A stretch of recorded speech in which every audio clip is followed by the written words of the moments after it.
वो भक्त कैसी हो सकती है कान्हा, जिसे अपना धर्म निभाने में दुविधा महसूस हो रही हो? धर्म क्या है राधा? मेरा इकलौता धर्म मेरा पत्नी धर्म है, और मेरा ये धर्म कहता है कि मैं किसी भी कीमत पर अपने पति का साथ दूं। जिस स्थान पर मेरे पति का अपमान हुआ हो, मेरे लिए वहां खड़ा रहना भी अपमान है कान्हा। जानती हो राधिका, माता सती भी अपने पति शिव का अपमान सहन नहीं कर पाई और उन्होंने अपने आप को यज्ञ की अग्नि में स्वाह कर दिया। राधिका, तुम्हें भी इस अग्नि में निरंतर जलना होगा। ऐसी अग्नि कान्हा? विरह किया गया। तुम्हें अपने पति को छोड़कर पिता के घर रहना होगा। नहीं कान्हा, शादी के बाद एक स्त्री के लिए उसका पति ही सब कुछ होता है। उसका धर्म, उसका मान, उसका सम्मान, उसका भाग्य सब उसके पति के साथ जुड़ जाता है। मेरे पति का मान, मेरे ससुराल वालों का मान ही मेरा मान है कान्हा। और यहाँ तो मेरे जन्मदाता ने ही अपनी बेटी के पति का कोई मान नहीं रखा, उनका इतना अपमान किया। मेरी खातिर उन्होंने कितना कुछ सहा है। अब मुझे अपने पति का साथ देना है कान्हा। शायद मेरे मायके में मेरे इतने ही दिन लिखे थे। जो लिखा है वही मैं तुम्हें बताना चाहता हूँ राधिका। कभी सोचा है जो अचानक इतने साल बाद तुम अपने पिता से मिली, उसके पीछे नियति का क्या उद्देश्य था? तुम्हारा अपने जन्मदाता के प्रति जो धर्म है, उससे मुंह मोड़ तुम कैसे जा सकती हो राधिका? मैं अपने पति का साथ नहीं छोड़ सकती हूँ कान्हा। बहुत संघर्ष के साथ मुझे मेरे पति का साथ मिला है। वो संघर्ष तुम इसलिए कर पाए क्योंकि साधारण मनुष्य की तरह हार मानने वालों में से तुम नहीं। तुम्हारे जीवन का उद्देश्य सबसे अलग है। पत्नी धर्म निभाते हुए तुम पति के साथ जाना तो चाह रही हो, और अपने परिवार को नर्क के द्वार पर छोड़कर जाना क्या धर्म नहीं होगा राधिका? इस कलयुग में तुम धर्म की रक्षक बनकर आई हो। तुम्हारे हाथ असुर का वध हुआ है। तुम्हारा मन इतना पवित्र है कि तुम्हारी आंखें साक्षात भगवान के दर्शन करने की क्षमता रखती है। पिछले दिनों तुमने देखा है कि इस घर में अधर्म कैसे फैला हुआ है। उस अधर्म का नाश करना तुम्हारा सबसे बड़ा धर्म है राधिका। और तुम युद्ध भूमि छोड़कर जा रही हो। कैसा युद्ध कान्हा? ये कलयुग का कुरुक्षेत्र है। पाप और अधर्म नई सूरत में तुम्हारे सामने। अहंकारी दुर्योधन जैसी बुद्धि, क्रोधी दुशासन जैसा गौली, मोह में अंधे धृतराष्ट्र जैसे तुम्हारे पिता लोभ में पड़कर शकुनी की तरह चाल चलती तुम्हारी मौसी सोनिया। इस धर्म युद्ध की योद्धा तुम हो राधिका। धर्म को विजयी करो, अधर्म का अंत करो। मैं ये कैसे कर सकती हूँ कान्हा? है तो वो मेरे अपने ही, मैं अपनों का अंत कैसे कर सकती हूँ? राधिका, तुम्हें उनके भीतर बसी पाप भावना का अंत करना है। अगर तुम ऐसा नहीं कर पाए तो लोगों का धर्म से और मेरा तुम पर से विश्वास उठ जाएगा। ये तुम्हारी परीक्षा है राधिका। पत्नी धर्म कहेगा कि पति का अनुसरण कर, और बाकी सभी धर्मों से बड़ा ये धर्म कह रहा है कि तुम अपने पिता के घर में रहे, वहां बसे अधर्म का नाश कर दो। और इसके लिए राधिका तुम्हें अपने पति देव से दूर रहना होगा। इससे पहले तुम अपने पति के प्राणों की रक्षा के लिए उससे दूर रही। तो क्या आज धर्म की रक्षा के लिए उससे दूर नहीं रह सकती? तुम्हारा यह निर्णय तुम्हारे पति को गलत लगेगा। लोग तुम पर उंगलियां उठाएं, तुम्हें हंसकर यह सब सहना होगा, क्योंकि नियति ने तुम्हारे कंधों पर यह भार रखा है और तुम्हें इसे उठाना ही होगा राधिका। भीष्म पितामह ने कुरु वंश को संभाले रखने की प्रतिज्ञा ली थी, इसलिए उन्हें ना चाहते हुए भी कौरवों का साथ देना पड़ा। मुझे विश्वास है कि तुम सही निर्णय लोगी राधिका।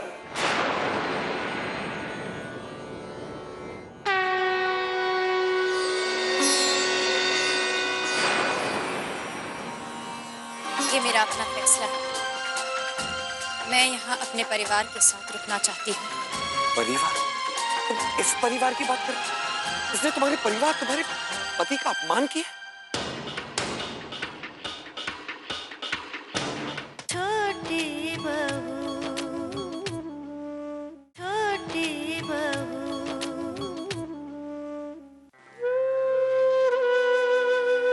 तुम्हारा अपने जन्मदाता के प्रति जो धर्म है उससे मुंह मोड़कर तुम कैसे जा सकती हो राधिका? राधिका, तुम्हें भी इस अग्नि में निरंतर जलना होगा। तुम्हें अपने पति को छोड़कर पिता के घर रहना होगा। धर्म को विजयी करो, अधर्म का अंत करो। राधिका, तुम्हें उनके भीतर बसी पाप भावना का अंत करना है। अगर तुम ऐसा नहीं कर पाए तो लोगों का धर्म से और मेरा तुम पर से विश्वास उठ जाएगा। मुझे विश्वास है कि तुम सही निर्णय लोगी राधिका।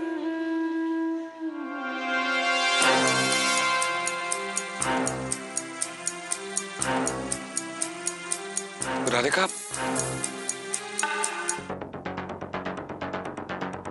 कान्हा की मूर्ति मिली। अब हमें यहां एक पल भी नहीं रहना। क्या हुआ? कहां है मूर्ति? मूर्ति घर में ही कहीं है और मैं यहीं रुक।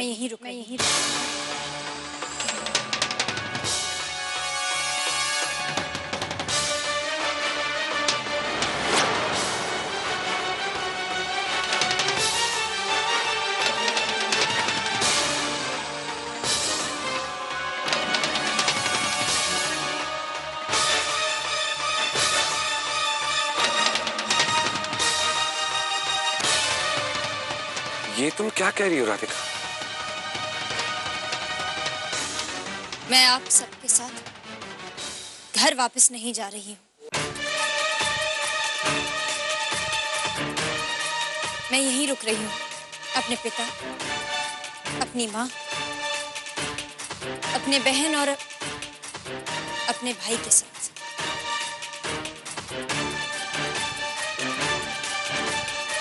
पर राधिका, तुम ये हुआ क्या? तुम इन लोगों के साथ रहना चाहती हो जिनकी असलियत तुम जान चुकी हो? तुम सब कुछ जानती हो, उसके बावजूद ऐसा कह रही हो? मैं जानती हूँ मैं क्या कह रही हूँ, इसीलिए ऐसा कर रही हूँ।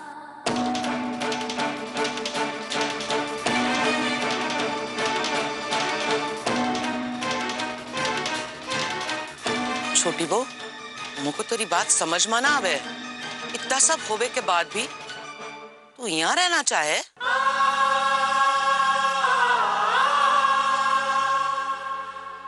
बिटिया, तुमको तेरे परिवार से मिले का था वो समझ में आवे है, लेकिन जो कछु हुआ है उसके बाद भी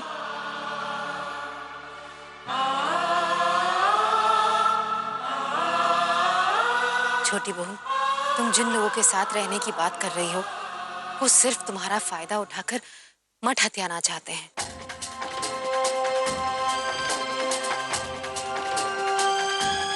तो पे कछु दबाव है का?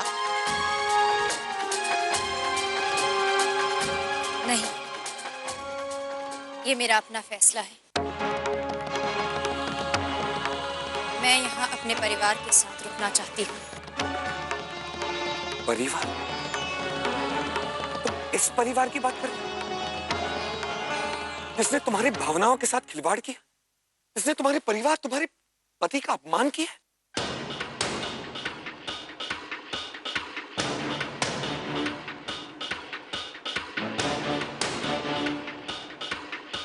नहीं, मेरी राधिका ये कभी बर्दाश्त नहीं करेगी। राधिका, कोई वजह है जो तुम मुझसे छुपा रही हो, मुझे बताओ। कोई बात नहीं। बहुत सालों बाद मैं अपने परिवार से मिल रही हूँ। तब जाकर मुझे मौका मिला है कि मैं इनका प्यार पा सकूं, इनके साथ रह सकूं। मैं इनसे दूर कैसे रह सकती हूँ? पर तुम्हें इनका प्यार तो कभी मिलेगा ही नहीं राधिका। ये तुमसे प्यार करता ही नहीं है। ये सिर्फ तुम्हारे जमीन मठ की जमीन हथियाना चाहते हैं।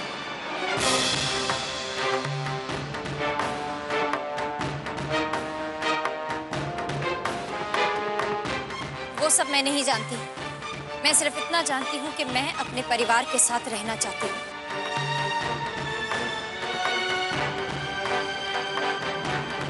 राजगिरे, काहे ना रुकेगी? इतनी धन दौलत, इतनी शोहरत देख के क्या आंखें चौधी आ गई हैं छोरी की?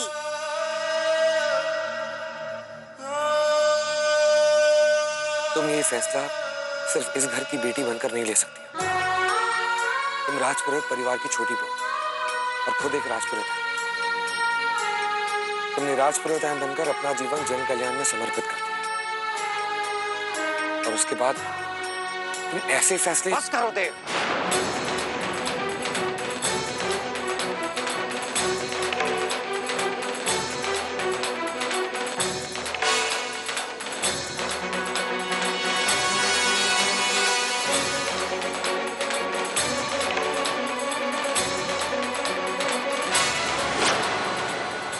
मेरी बेटी ने अपना फैसला सुना दिया है।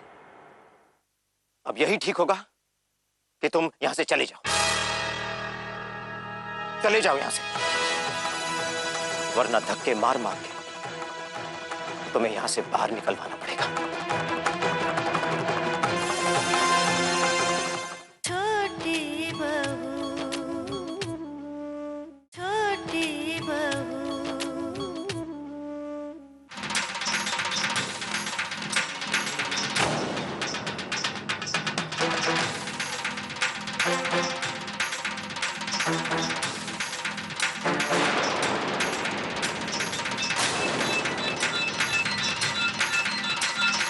अब तो बस करो।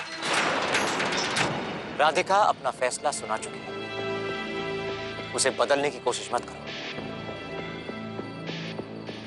अगर अपनी पत्नी से इतना ही प्यार करते हो तो उसके फैसले की इज्जत करो। आप इज्जत की बात कर रहे हैं, जिनकी नजरों में खुद के सिवाय किसी की इज्जत नहीं। और तुम्हारी नजर में है। यहां खड़े होकर तुम राधिका को राजपुरोहित आयन कह रहे हो, राजपुरोहित घराने की छोटी बहू कह रहे हो। क्या तुम ये भूल गए कि पहले ये राधिका है, एक 21वीं सदी की लड़की जिसे अपने फैसले खुद लेने का पूरा हक है, बिना इस बात की फिक्र किए हुए कि उसका पति क्या सोचता है।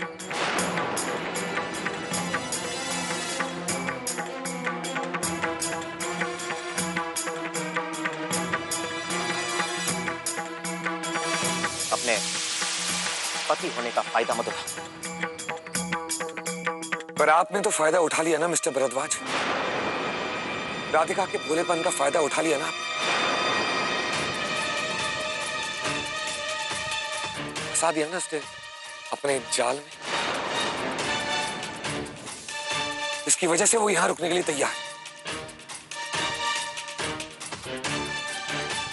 अगर राधिका ने अपनी मर्जी से फैसला लिया होता तो मैं उसके फैसले पर कभी सवाल नहीं उठाता।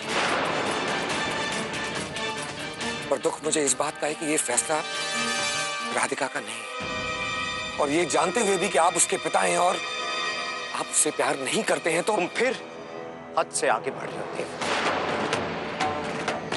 तुम्हें कोई हक नहीं है, कोई हक नहीं है कि एक पिता के प्यार पे सवाल उठाओ।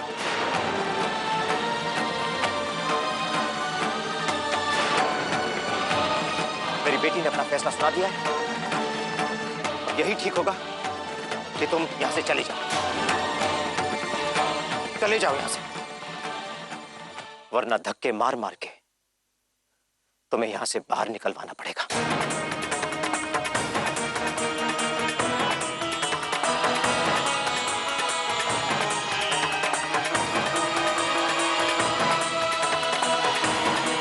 ये आपकी खुशकिस्मती है तो मुझे बड़ों का अपमान करना सिखाया नहीं गया है। आज मुझे समझ में आ रहा है कि रूबी और जॉली ऐसे क्यों हैं। तरस आता है मुझे उन पर कि उनकी परवरिश आपके हाथों हुई। मेरी परवरिश पे सवाल उठाने से पहले अपनी परवरिश के बारे में सोचो देव। क्या मुझे पता नहीं तुम कितने साल अपने ही घर में एक नौकर बन के पले थे?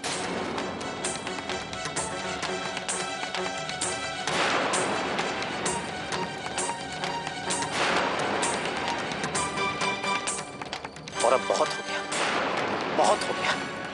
बस जाओ यहां से। रुक जाइए।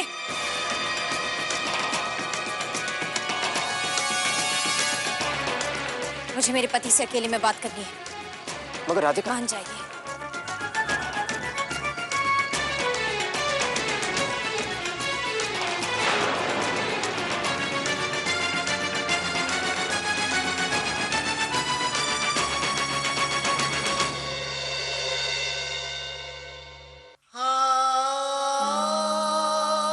तुम जानती हो राधिका, मैंने वादा किया था कि मैं कभी भी तुम्हारे फैसले पर सवाल नहीं उठाऊंगा, पर आज मुझे वो करना पड़ रहा है क्योंकि मैं जानता हूं कि तुम्हारे पिताजी तुम पर क्यों हक जताना चाहते हैं। उन्हें तुमसे कोई मतलब नहीं है। वो तुम्हारे राजपुरोहिताइन होने का फायदा उठाना चाहते हैं। इसमें उनका क्या दोष है? अगर उनकी बेटी एक राजपुरोहिताइन भी है, इससे उनके प्यार पर शक तो नहीं किया जा सकता ना?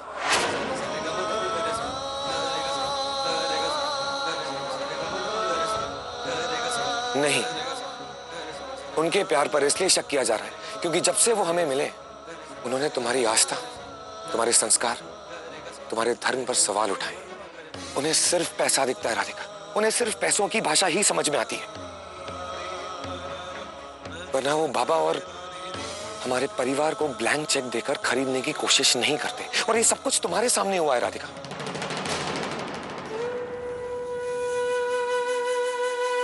बात अगर सिर्फ मेरे अपमान की होती तो तुम्हारे खुशी के लिए मैं सब कुछ सह लेता राधिका, पर बात यहां राजपुरोहिती की धरोहर की है, मठ के मान सम्मान की। तुमने मठ के लोगों के सामने शपथ ली थी कि तुम अपने धर्म और विश्वास के आधार पर मठ की जमीन किसी को भी नहीं सौंपोगे। अब ये तुम्हारा धर्म है कि तुम मठ का साथ दो। धर्म क्या है? बताइए ना देव बाबू, क्या है धर्म? धर्म वो है जिसका पालन करना हर इंसान का परम कर्तव्य है। और कौन सा धर्म ज्यादा जरूरी है, इसका फैसला कौन करेगा? इंसान के जीवन में कई धर्म होते हैं जिन्हें निभाना उसका कर्तव्य है। धर्म पालन का पथ आसान नहीं होता, राह में कांटे होते हैं, फिर भी उस पथ पर चलना पड़ता है, मन में ये विश्वास लेकर कि हम जो कुछ भी कर रहे हैं धर्म की खातिर कर रहे हैं। इसका मतलब तुमने ये फैसला ले लिया है कि तुम्हारा बेटी धर्म राजपुरोहिताइन धर्म से कहीं बड़ा है। निर्णय लेना इंसान के हाथ में नहीं होता। हम सब भगवान की बनाई हुई कठपुतलियां हैं और जीवन में जो कुछ भी होता है सब उन्हीं की मर्जी से होता है। पर जिस बात से धर्म की हानि हो वो भगवान की मर्जी कैसे हो सकती है राधिका? ये आपका मानना है कि इससे धर्म की हानि हो रही है, पर मेरा मानना कुछ और है। हम दोनों ही अपनी अपनी जगह सही हैं।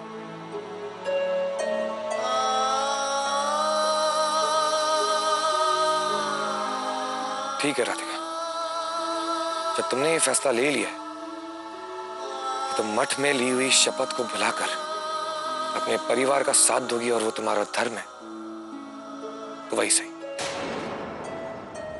मैं राजपुरोहित होने का धर्म नहीं भूला और ना ही कभी भूलूंगा। मठ के अधिकारों की रक्षा करना मेरा धर्म था और रहेगा।